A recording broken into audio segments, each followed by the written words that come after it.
एमती प्रश्न ये सब प्रश्नर उत्तर प्राय आगे नाला दिखती कि आभोड करती कारण स्पर्शकातर जिनस गुड़ाक। बाबा आउ गोटे कथा आपको पचारि एमती भोग तो नहीं कि जी मुहरे बांधिकी आमर जो मैंने सोपकार मैंने अच्छा तो भोग आप ठाकुर को अर्पण करते मैंने केमी आप जानवे ठाकुर ताको ग्रहण कले बोली बस ये गोटे जहाँ कहती एमती प्रश्न ये सब प्रश्नर उत्तर प्राय आगे नाला दिखती कि आभोड करती कारण स्पर्शकातर जिनस गुड़ाक केतेक जिनस अच्छी सत्यता थिले लोक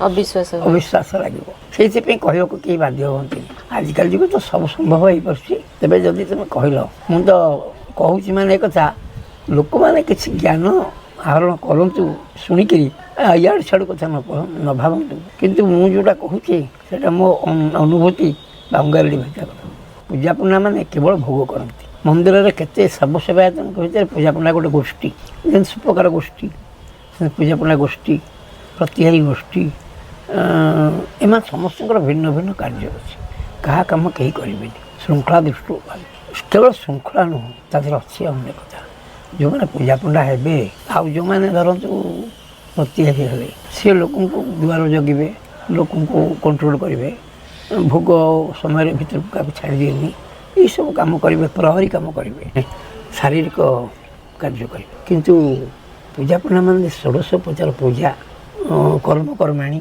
विभिन्न प्रकार शास्त्रीय पाठ गुड़ाक सब अच्छी तेणु आमर सेवा करने केते रेस्ट्रिक्शन अच्छी प्रथम रेस्ट्रिक्शन है आम पाठ बहुत पढ़ू संस्कृत पाठ एवं पूजा षोडशोपचार पूजा ठाकुर जानी जात्रा पूजा ये सब पढ़ू पढ़ा तो 5-7 वर्ष 8-3-4 वर्ष लगे एकाग्र भाव में पढ़ू 2 वर्ष खंड लगे एत कर सारापर से परीक्षा देवे गोटे खोला पड़िया बसिकी से मंदिर भितर गोटे खोला जगह बसी हजार हजार लोग चारिपट ठिया होते से परीक्षा देवे जी जहाँ प्रश्न पचार तार उत्तर कौन किए से जो आसते मंदिर दर्शक माने ना नहीं ना मंदिर पूजा पण्डा गोष्ठी जो माने अपर पीढ़ी माने जो माने सब सीनियर सीनियर जो माने पूजक भाव अच्छा धरतु मु आम गोष्ठी प्रेसिडेंट थी बर्तमान वर्ष है छाड़ी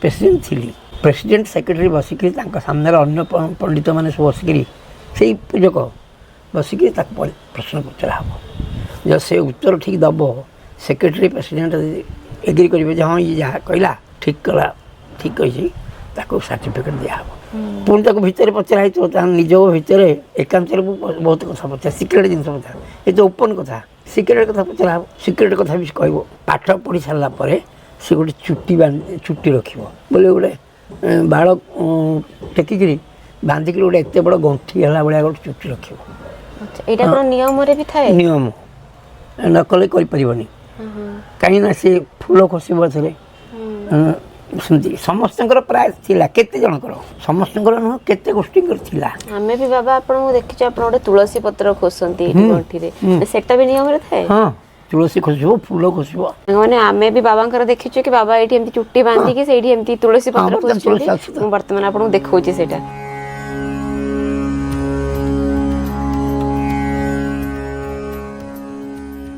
क्रमश चुट्टी छिड़ा फल बयस हवा फल एगुला चुट्टी छिड़ी छिड़ी छोटियाटे अच्छे कि मोर पूर्व फटो देखले जानीपर एति चुट्टी रखी एड़े बड़ गंठी मोर होता से गंठी रख न रखिले शाढ़ी बंधे पारनी परमिशन मिलनी बह हम अन्न मान बह संग संपर्क किसी नहीं आमको बह पड़ो अविवाहित अवस्था में सेवा करें से आम एज अधिक हेल्ले भी सेवा करूँ कम एज सेवा कर आमर विरुद्ध ये आउ गोटे गोष्ठी अच्छा मुदिरस्तु कहती से गोटिका सेवा से मुदिरस्तु से बह सेवा करें पिला अवस्था जहाँ सेवा करेंगे कौन कर्म थाए कर्म हूँ बलभद्र जितक दास जात्रा बंदापना अच्छी भोग करें से बंदापना करेंगे विवाह ठाकुर हेले सी कर्ता हो बसवे रजा सी है प्रतिनिधि रजा जहाँ जहाँ कम रजा को अच्छी से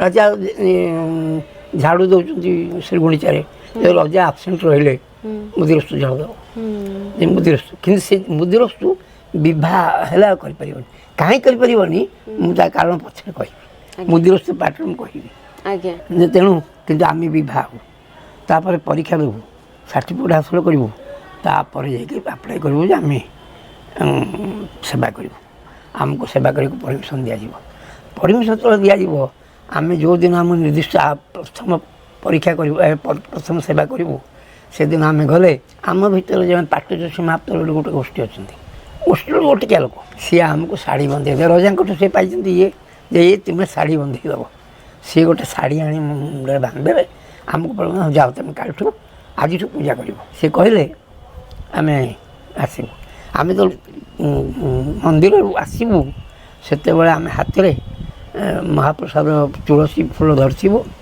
ଆମେ ମଠା ପିନ୍ଧିଥିବୁ ମୁଣ୍ଡରେ ସେଇଟା ବନ୍ଧା ହେଇଥିବ ଆମ ଆଗରେ ତେଲିଙ୍ଗ ବାଜା ବାଜୁଥିବ ହଁ ତେଲିଙ୍ଗ ବାଜା ବୋଲି ମନ୍ଦିରର ଯେଉଁ ବାଜା କାହାର ବାଜିବନି ସେ ଏଇ ମନ୍ଦିର ଯେଉଁ ଠାକୁରଙ୍କର ଭୋଗ ସମୟରେ ଯେଉଁ ବାଜୁଛି ଠାକୁର ବିଜେ ହେଲା ବେଳେ ଯେଉଁ ତେଲିଙ୍ଗ ବାଜା ବାଜୁଛି ସେ ତେଲିଙ୍ଗ ବାଜା କେବଳ ଆମକୁ ମିଳିବ ଏବଂ ସିଙ୍ଗାରୀମାନଙ୍କୁ ମିଳିବ ପୁଷ୍ପଳକ ଆଉ ଆମେ ଏଇ ଯୋଡ଼ିଏ ଗୋଷ୍ଠୀର ଲୋକ ଆମ ସାମ୍ନାରେ ସେ ବାଜା ବାଜିବ ତେଲିଙ୍ଗ ବାଜା ବାଜିକି ଆମେ ଘରକୁ ଆସିବୁ ଘରକୁ ଆସି ଘରେ ସିଏ ଛାଡ଼ି ଦେଇକି ଆସି ପଳେଇବ ଆମ ବନ୍ଧୁବାନ୍ଧବ ସାଙ୍ଗରେ ଆସିଥିବେ ସେ ଘରେ ଗୋଟେ ପଞ୍ଚୁକର୍ମ ଅଛି ପଞ୍ଚୁକର୍ମ ସାରି ତାପରେ ଆମେ ଗଲେ ପୂଜା ଠାକୁରଙ୍କୁ ପୂଜା କରିବୁ ସେଇଦିନଠୁ ପୂଜା କରିବୁ ଶେଷ ପର୍ଯ୍ୟନ୍ତ ଆମର ପାଳି ଦିଆହେଇଛି ପାଳି ଯେଉଁ ହେବ ସେଦିନ ପୂଜା ତାପରେ ମୁଁ ପୂଜା ଯେତେବେଳେ କରିବାକୁ ଯିବୁ ଷୋଡ଼ଶୋପଚାର ପୂଜା କରିବୁ ଦୁଇ ପ୍ରକାର ପୂଜା ଅଛି ଗୋଟେ ପଞ୍ଚୋପଚାର ପୂଜା ଗୋଟେ ଷୋଡ଼ଶୋପଚାର ପୂଜା ପଞ୍ଚୋପଚାର ପୂଜା ଠାକୁରଙ୍କର ଭୋଗ ମଣ୍ଡପ ଭୋଗ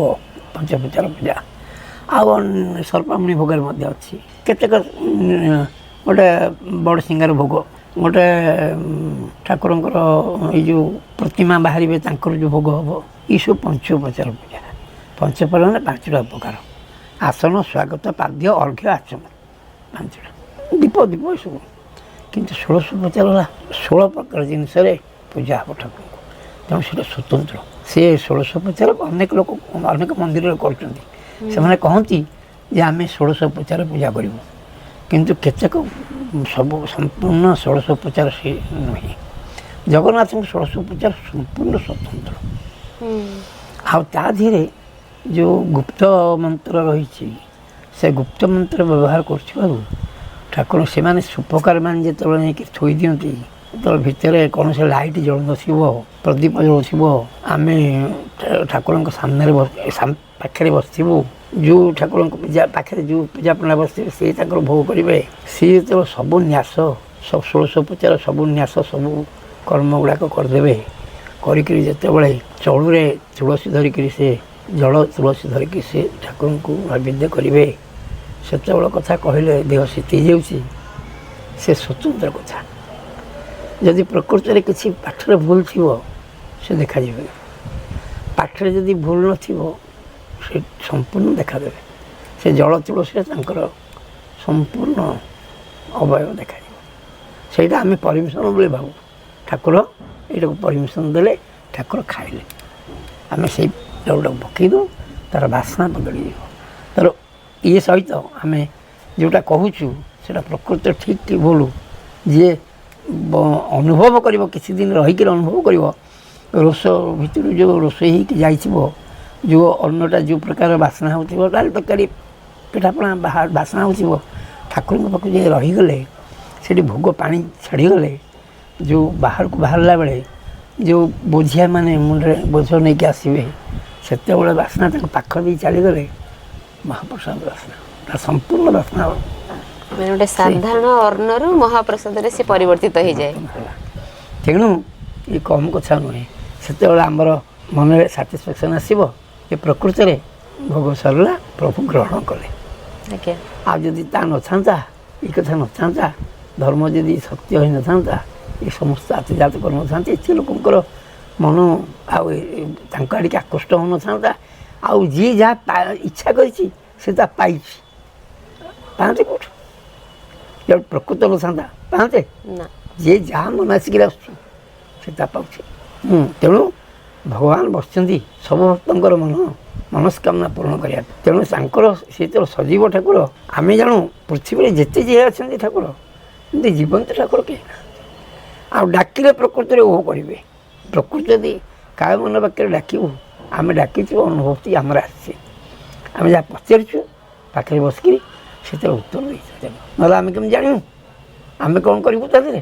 ସେ ଆମେ ତ ସାଧାରଣ ଲୋକ, ଆମେ ତ ଦାସ କିଛି ନୁହଁ। କିନ୍ତୁ ଦରକାର ନ୍ୟାସ କରିବା କେମିତିକା ଏଇ ଶରୀରର ଅବୟବକୁ ସମସ୍ତ ଅବୟବକୁ ଆମେ ଯେତେବେଳେ ତାଙ୍କ ପାଖରେ ଅର୍ପଣ କରିଦେବୁ ସେତେବେଳେ ମୁଁ ଅନୁଭବ କରିଛି କେହି ଡାକିଲେ ଆମକୁ ଶୁଭିବନି। ଆଉ ଆମେ ସବୁ ନ୍ୟାସ କରିଦେବୁ। ଯେତେବେଳେ ନୈବେଦ୍ୟ ହେବାକୁ ସମୟ ଆସିଯିବ ସେତେବେଳେ କେହି ଡାକିଲା କି କ'ଣ କହିଲା ଆମକୁ କିଛି ଶୁଭିବନି କି ଆମକୁ କିଛି ଦିଶିବନି। କେବଳ ତାରି ଭିତରେ ଆମେ ଯେତିକି କାମ କରିଛୁ। ଆମେ ଗୋଟାକ ପରେ ଗୋଟେ କାମ କରିଚାଲିଛୁ। ସେ କାମ ହିଁ ସରିଲା ପର୍ଯ୍ୟନ୍ତ ଆଉ କିଏ କ'ଣ କହୁଛି ଆମେ ଜାଣିପାରିବୁ। ତେଣୁ ସମସ୍ତେ ଆମକୁ ସେତେବେଳେ ଆମ ପାଖରେ କେହି ନଥିବେ। କେବଳ ଆମ ହାତକୁ ଯିଏ ଜଳ ଦେଉଥିବ। ତଳେ ଆମେ ପୂଜା କରି ବସିଲେ ତଳେ 4 ଜଣ ଲୋକ ଠିଆ ହେବେ। ଜଣେ ଗଉଡ଼ ଧରିକି ଠିଆ ହେଇଥିବ ଆମ ହାତକୁ ଜଳ ଦେଉଥିବ। ଆମେ ହାତ ଦେଖିଦେଲା ସେ ପାଣି ହଜାଇ ଦେଉଥିବ। ହାତ ଦେଖିଦେଲା ଫୁଲ ସେ ଦେଉଥିବ। ତା'ର ଅଛି ସଂକେତ ଅଛି। ସେ ଗୋଟେ ଲୋକ ଆଉ ଗୋଟେ ଠିଆ ହେଇଥିବ ସେ ଫୁଲ ଦେଉଥିବ। ଆଉ ଗୋଟେ ଲୋକ ଅଛି ସେ କପଡ଼ା ଦେଉଥିବ। ଆଉ ଗୋଟେ ଲୋକ ଅଛି ସେ ଯାଇକରି ଅଳଙ୍କାର ଦେଉଥିବ। ପୂଜା ମଝିରେ ଅଳଙ୍କାର ଦେଉଥିବ। ଆଉ ଗୋଟେ ଲୋକ ଅଛି ସେ ଯାଇକରି ଦୁବ ଦେଉଥିବ। ଏଇସବୁ ବିଭିନ୍ନ ଲୋକ ଯେଉଁ ବିଭିନ୍ନ ସେବା ତାଙ୍କ ସେବା କରିବେ। ଆମ ତଳେ ସବୁ ଠିଆ ହେଇଥିବେ ସେମାନେ ଏମିତିକା କାୟ ମନ ବାକ୍ୟରେ ଭଗବାନଙ୍କୁ ମନରେ ଭାବିକିରି ଚିନ୍ତା କରି ଠିଆ ହେଇଥିବେ। ସେମାନେ ଭାବୁଥିବେ ପ୍ରଭୁ ଆଜିର ତାଙ୍କର ବି ସେ ସେବାକୁ ସେ ବଡ଼ ହେଉଥିବେ ଏବଂ ତାଙ୍କ ପାଇଁ ସେ ସେବା ବଡ଼। ଆମେ ଯେମିତି ଉପରେ ବସିକି କାମ କରୁଛୁ ସେ ସେମିତି ତଳେ ବସିକି ଆମ କାମ କରୁନାହାନ୍ତି। ସେ ପ୍ରଭୁଙ୍କର କାମ କରୁଛୁ। ପ୍ରଭୁ ତାଙ୍କୁ ନିୟୋଜିତ କରିଛନ୍ତି। ତେଣୁ ପ୍ରଭୁଙ୍କର ପାଇଁ ସେ କାମ କରୁଛନ୍ତି। ଆମ କାମ ପାଇଁ ସେ କରିବେ। ଆମେ କ'ଣ ତାଙ୍କର ମାଲିକ? ଆଉ ସିଏ ଆମେ ଗୋଟେ ଚାକର ସିଏ ଗୋଟେ ଚାକର। କିରାନୀ କାମ କରିବାକୁ ଦିଆଯାଇଛି। ପିଅନକୁ ପିଅନ କାମ କରିବାକୁ ଦିଆଯାଇଛି। ଅଫିସ୍ ଭିତରେ ଆମେ ସିନା ତାକୁ ଭାବୁଛି ଇଏ କିରାନୀ ବଡ଼ ପିଅନ ସାନ କି ହାକିମ ବଡ଼ କିରାନୀ ସାନ ଏମିତି କହୁଛି। ସେଠି କିଛି ନାହିଁ। ସର୍ବେ ସମାନ। ସମସ୍ତେ ସମାନ। କାହିଁକିନା ସମସ୍ତେ ତାଙ୍କ ସେବା କରୁଛନ୍ତି। ସମସ୍ତଙ୍କର ଅଲଗା ଅଲଗା ପ୍ରକାର କର୍ମ। ସମସ୍ତଙ୍କ କର୍ମରେ କିଏ ଗାଧେଇ ଦେଉଛି, କିଏ ବେଶ କରିଦେଉଛି, କିଏ ଖାଇବାକୁ ଦେଉଛି, କିଏ ଖାଇବା ଦାନ ଦେଉଛି, କିଏ ଝାଡ଼ୁ କରୁଛି। ତେବେ ଯେତେ ଅଛନ୍ତି ସମସ୍ତେ ସବୁ କାମ କଲେ ତ ସମୟ ଅଣ୍ଟିବନି। ତାଙ୍କୁ କ୍ଲାସିଫିକେସନ୍ କରାହେଇଛି। ତାଙ୍କୁ ଭାଗ କରାହେଇଛି। ତୁମେ ଏଇ କାମ କରିବ, ତୁମେ ଏଇ କାମ ଆଉ ତୁମେ ଶୁଣ ତୁମକୁ ଏଇ କାମ ଦିଆହେଇଛି। ଏଇ କାମ ପାଇଁ ନିର୍ଦ୍ଦିଷ୍ଟ ଭଗବାନ ତୁମକୁ ଏଇ କାର୍ଯ୍ୟର ଦାୟିତ୍ୱ ଦେଇଛନ୍ତି। ତେଣୁ ତୁମେ ଏଇ କାର୍ଯ୍ୟଟାକୁ କଲେ ତୁମର ସମ୍ପୂର୍ଣ୍ଣ ଭଲ ହେବ। ସମ୍ପୂର୍ଣ୍ଣ ପାଇଁ ଏଇ କାମ କରିବ। ତୁମେ ଅନ୍ୟ କାମ ନଜର କରିବନି। ଅନ୍ୟ କାମକୁ ନଜର କଲେ ତୁମେ ତୁମ ଡ୍ୟୁଟିରେ ଖିଲାପ କର ତୁମର ପାପ ହେବ। ପାପ ପୁଣ୍ୟ ଭିତରେ ତାକୁ ରଖି ଦିଆଯାଇଛି ସମସ୍ତଙ୍କ ମନରେ ନିଶ୍ଚିତ ଭାବରେ। ଆଉ ସେ ପ୍ରକୃତ କଥା ମୋତେ ଯାହା କାମ ଦିଆଯାଇଛି ସେଇଟା ହିଁ ପୁଣ୍ୟ ମୋ ପାଇଁ ସେଇଟା ହିଁ ମଙ୍ଗଳ। ଏଇ ହେଲା ତା'ର କଥା। ଆଉ ସେତେବେଳେ ପୂଜା କରିବା ବେଳେ ମୁଁ କହିଲି ନ୍ୟାସ କରିଦେଲେ କିଛି ଜଣାପଡ଼ିବନି। କିଏ ସେ କ'ଣ କହୁଛି ସେଠି ବାଡ଼ିଆ ପିଟା ହେଇଗଲେ ବି ଆମେ ଏମିତି ଗୋଟେ ଅନୁଭବ ମୁଁ କରିଛି। ଆମେ ପୂଜା କରି ବସିଛୁ 2ଟା ଶୁଆର ଆଣିକି ଜିନିଷ ଥଉଛନ୍ତି ତାଙ୍କ ବାଡ଼ିଆ ପିଟା ହେଇଗଲା ବୋଲି ଆମେ ଜାଣିନୁ କଥା। ବାଡ଼ିଆ ପିଟା ହେଇକିରି ମରାମରି ହେଇକି ରକ୍ତ ବାହାରିଲେ ଯେଉଁ ମାଘ ସ୍ନାନ ହେବେ। ମାଘ ସ୍ନାନରେ ସେ ଭୋଗ ଗୁଡ଼ା ପୋତା ହେବ। ମାରା ହେଇଗଲା। ଆମେ କିଛି ଜାଣିନୁ। ସେମାନଙ୍କୁ ଲୋକେ ବାହାର ଲୋକେ ନେଇଗଲେ ବାହାରକୁ ନେଇଗଲେ ରକ୍ତ ପଡ଼ିଲା କ'ଣ।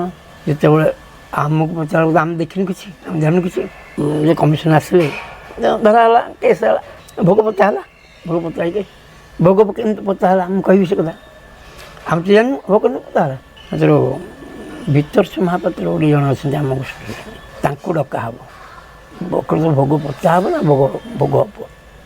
ସିଏ ଆସିକି ଦେଖିବେ। ସିଏ ଦେଖିଲେ ରକ୍ତ ପଡ଼ୁଛି କହିଲେ ନା ଭୋଗ ପୋତା ହେବ। ସେତେବେଳକୁ ଆମେ ଜାଣିଲୁ ଯେ ଭୋଗ ପୋତା ହେବ। ଆମକୁ କହିଲେ ଏ ପୂଜା ପଣା ରହିବ ଭୋଗ ପୋତା ହେବ। କାହିଁକି ନା ରକ୍ତ ପଡ଼ୁଛି। ରକ୍ତ କେମିତି ପଡ଼ିଲା? ଆମେ ଯଦି ଆଣିଥାନ୍ତୁ ଦେଖିଥାନ୍ତୁ ଆମେ କ'ଣ ପଚାରିବୁ ଥରେ ନା ଏମିତି। ଯେହେତୁ କମିଶନ ଆସିଲେ କମିଶନ ପଚାରିଲେ ଆମକୁ ଡାକିଲେ ସାକ୍ଷୀ ଆପଣମାନେ ଉପରେ ବସିଥିଲେ ସେଠି ପିଠା ହେଇକି ରକ୍ତ ପଡ଼ିଲା ଦେଖିଥିଲେ। ନା କ'ଣ ଆପଣ ଭୁଲ କରୁଛନ୍ତି। ଜଣେ କମିଶନ କହିଲା ଆପଣ ଭୁଲ କହୁଛନ୍ତି। ଆପଣ ଥାଇକି ଦେଖିଲେ ନା ଆପଣ ପ୍ରେସିଡେଣ୍ଟ ଥିଲେ ଆପଣ କଥା ଲୁଚୁଛନ୍ତି। ମୁଁ କହିଲି ନାଇଁ ଆଜ୍ଞା, ଆପଣ ସାଧାରଣ ଦୃଷ୍ଟିରୁ କହିଦେଲେ। ଆମେ ବା ସେଠି ବସିକି ନ୍ୟାସ କରୁଥିଲୁ, ଆମେ ସର୍ଭେକୁ କିଳେଇ ଦେଇଥିଲୁ। କିଳେଇ ଦିଅନ୍ତି ସର୍ଭେକୁ, ଯେମିତି ଗୋଟେ କାହାକୁ ଡାଣି ଫାଣି ଲାଗେ ଯେମିତି ଗୁଣିଆ ମାନେ କିଳେଇ ଦିଅନ୍ତି ଦେହ, ସେମିତି ଆମେ ଆମ ଦେହକୁ କିଳେଇ ଦେଇଛୁ। କିଳେଇ ଦେଇଥିଲୁ, ଆମକୁ ତ କିଛି ଜଣା ପଡ଼ୁନଥିଲା। ସେ କିଏ ପିଟାପିଟି ହେଲେ, କିଏ କ'ଣ କଲା ସେ କଥା ଆମେ କି ଜାଣୁ। ସେ ପ୍ରକୃତରେ ଯାହା କହିଲେ ଏମାନେ ଏତେ ବଡ଼ ଘଟଣା ହେଲା, ଏମାନେ ଜାଣିପାରିଲେନି କାହିଁକି ବୋଲେ ଏ ଘଟଣା ସମର୍ଥନ କଲେ। ଯେଉଁ ପୁରୁଣା ଲୋକ ସବୁ କଲେ ହଁ ସେଇଟା ଆମେ ବି ଅନୁଭବ କରୁଛୁ ଆଜ୍ଞା ସେ କଥା। ତେଣୁ ସେମାନେ ସବୁ ଯେମିତି କହିଲେ, ତେଣୁ ସେଠି ବସିକି କାମ କଲେ, ପ୍ରଭୁଙ୍କର କାମ କଲେ କ'ଣ କରିବାକୁ ହୁଏ। ଆଉ ସେମିତି ଅଛି ସବୁ କାର୍ଯ୍ୟ ଏମିତି ହୁଏ। ସେଠି ଥାଇକିରି ରାଜାଙ୍କୁ ଆଶୀର୍ବାଦ ଦେବା ପାଇଁ ଅଛି। ରାଜାଙ୍କୁ ସବୁଦିନ ରାଜାଙ୍କର ତ ମନ୍ଦିର, ରାଜା ତ ମନ୍ଦିର କରିଥିଲେ, ରାଜା ତ ଠାକୁର ବସେଇଛନ୍ତି। ରାଜା ହେଲେ ପ୍ରଥମ ଲୋକ ଯିଏକି ଆଶୀର୍ବାଦ ଗ୍ରହଣ କରେ, ରାଜାଙ୍କୁ ଆଶୀର୍ବାଦ ଦିଆହେବ। ସାଧାରଣ ଲୋକଙ୍କୁ ଭକ୍ତମାନଙ୍କୁ ଆଶୀର୍ବାଦ ଦିଆହେବ। ସେଇଠି ବସିକିରି ଆମେ ଚାଉଳ ପକାଉ ସମସ୍ତଙ୍କୁ ପାଇଁ। ଆମେ ଚାଉଳ ପକାଇଲେ ହେବ, ତାପରେ ସମସ୍ତେ ପ୍ରସାଦ ନେଇଯିବେ, ଆମେ ଓହ୍ଲେଇକି ଆସିବୁ ଠାକୁର ମୂଳିଆ କରିବୁ। ଆମର ଦୈନନ୍ଦିନ କାମ ହିଁ ପ୍ରତିଦିନ ଆମର ଯେଉଁଦିନ ପାଳି ଥିବ ସେଦିନ ସକାଳୁ ଆମେ ଯାଇ ସେଇଠୁ। ଆଉ ଗୋଟେ କଥା, ଅନ୍ୟ ସେବାୟତ ମାନେ ଘରେ ଯେଉଁଦିନ ପାଳି ଖଟିବେ ସେଦିନ ମଧ୍ୟ ଘରକୁ ଯାଇକରି ଘରେ ବି ଖାଇପାରିବେ। ଭଲ ସାତ୍ୱିକ ଖାଦ୍ୟ ଖାଇବେ, କିଛି ଭୁଲ ଖାଦ୍ୟ ଖାଇବେନି। ଆଉ ପାଳି ଖଟିଲେ ଆଉ କ'ଣ ସେ ଆଇଁଷ ପିଆଜ ଏସବୁ ଖାଇବେ କି ନା? ଭଲରେ ପବିତ୍ରରେ ତିଆରି ହେଇଥାଉ। କିନ୍ତୁ ଆମେ ମିଶି ଖାଇବୁନି, ଘରେ ପାଣି ବି ଛୁଇଁବୁନି। ଯେଉଁଦିନ ଆପଣଙ୍କର ପୂଜା ଥିବ, ପାଳି ଥିବ ସେଦିନ ସେଠିକି ଗଲେ ସେଇଠି ସେଥିପାଇଁ ସରକାର ଆମ ପାଇଁ ଖାଦ୍ୟ ଯୋଗାଇ ଦେଇଛନ୍ତି। ଏ ଭୋଗରେ ଆମ ପାଇଁ ସ୍ୱତନ୍ତ୍ର ଖାଦ୍ୟ ଥିବ ତା ଦେହରେ। ଏକୁ ପୂଜାପଣ୍ଡାମାନେ ପାଇବେ, ଏକୁ ସିଙ୍ଗାରୀମାନେ ପାଇବେ। ଯାହାର ଆମର କିନ୍ତୁ ଥିବ ଠିକ୍ ଭାବରେ, ତାକୁ ହିଁ ଖାଇବୁ। ସେ ତାପରେ ଘରକୁ ଆସିବୁ, ଟିକେ ରିଫ୍ରେଶ୍ ହେବ, ତାପରେ ପୁଣି ଥରେ ଯିବୁ, ପୁଣି ରାତି ପର୍ଯ୍ୟନ୍ତ ଠାକୁର ଶୋଇଲା ଆସିବୁ। ଏମିତି ପ୍ରତିଦିନ। ତାପରେ ଯାନିଯାତ୍ରା ହେଲେ ଅଧିକ କାମ। ଆଜ୍ଞା।